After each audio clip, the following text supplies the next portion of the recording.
மீன் வறுவல் பண்ண போகிறோம். இது வந்து நம்ம வேக வச்சு நான் எடுத்து வச்சுக்கிட்டேன். வாங்க அது எப்படி பண்ணுறதுன்னு பார்ப்போம். ஒரு பேன் வச்சுக்கிடுவோம். அடுப்பில் கொஞ்சம் ஆயில் போட்டுக்கிடுவோம். ஒரு 2 ஸ்பூன் ஆயில் போடுறேன்.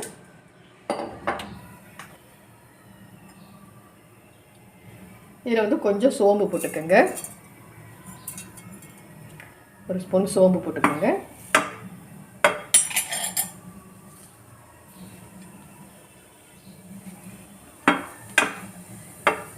அது நல்லா வெடிக்கணும்.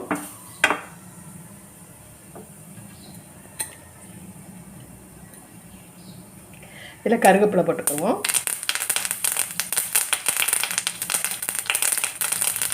நல்லா வச்சுட்டு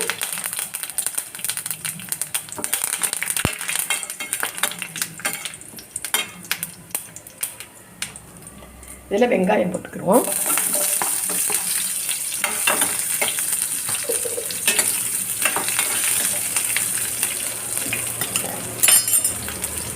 வெங்காயம் கொஞ்சம் நல்லா வதங்கிக்கிட்டோம்.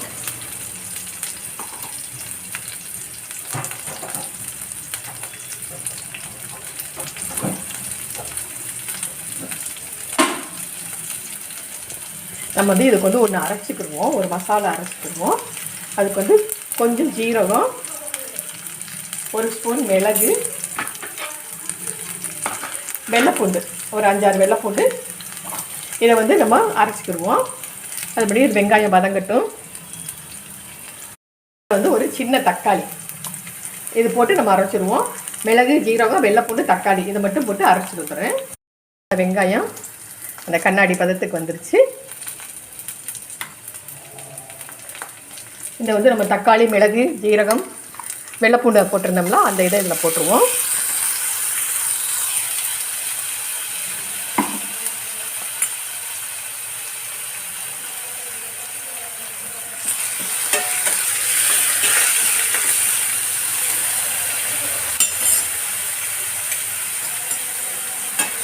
இது கொஞ்சம் நல்லா வதங்கி இருக்கும்.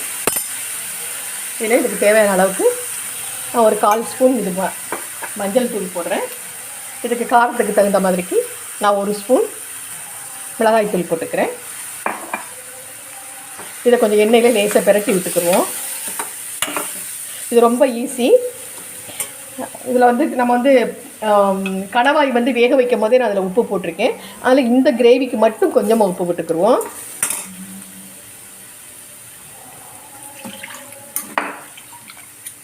இது கொஞ்சம் வேகட்டும். இதில் வந்து கொஞ்சமாக தண்ணி ஊற்றிக்கிறேன்.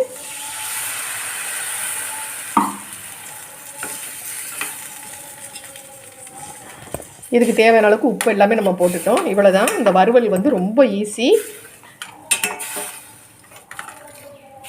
இது பேச்சுலர்ஸ் செய்கிறதுக்குள்ள இதுதான். இது வந்து ரொம்ப வந்து சில கணவாய்கள் போட்டு வேக வச்சுட்டு இருப்பாங்க. அது சில கணவாய் ரொம்ப சீக்கிரம் வேகாது, ரொம்ப லேட் ஆகும். அதனால் அந்த இதெல்லாம் பார்க்காம நீங்கள் வந்து முதவே குக்கரில் வேக வச்சுருங்க. அது எப்படி இருந்தாலும் சரி, எந்த கணவாயாக இருந்தாலும் சரி வேக வச்சுருங்க. இது நல்லா கொதிக்கட்டும். இந்த இதுக்கு மட்டும் வேணுங்கிற அளவுக்கு உப்பு போட்டால் போதும். இந்த கனவை வந்து கொஞ்சம் காரமாக இருக்கணும். வெள்ளைப்பூண்டு போடணும். நம்ம இதை வந்து வெள்ளைப்பூண்டு, மிளகு தான் இதுக்கு வந்து ரொம்ப இந்த கொதிச்சிருச்சு பாருங்கள். இதெல்லாம் நம்ம வேக வச்ச கனவாயை இதில் போட்டுருவோம்.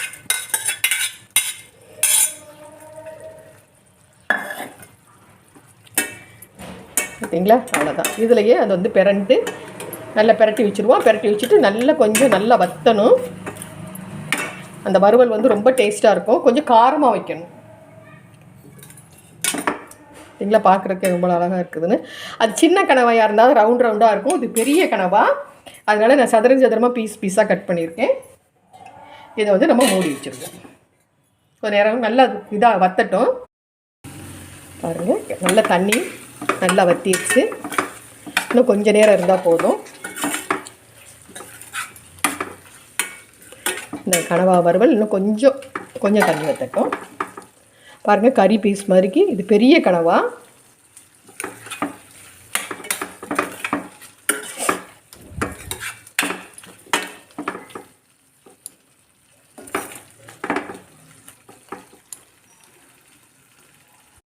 பாருங்கள், இப்போ நல்லா தண்ணி வற்றிருச்சு பார்த்தீங்களா? இந்த மாதிரி வறுத்து வச்சா போதும்.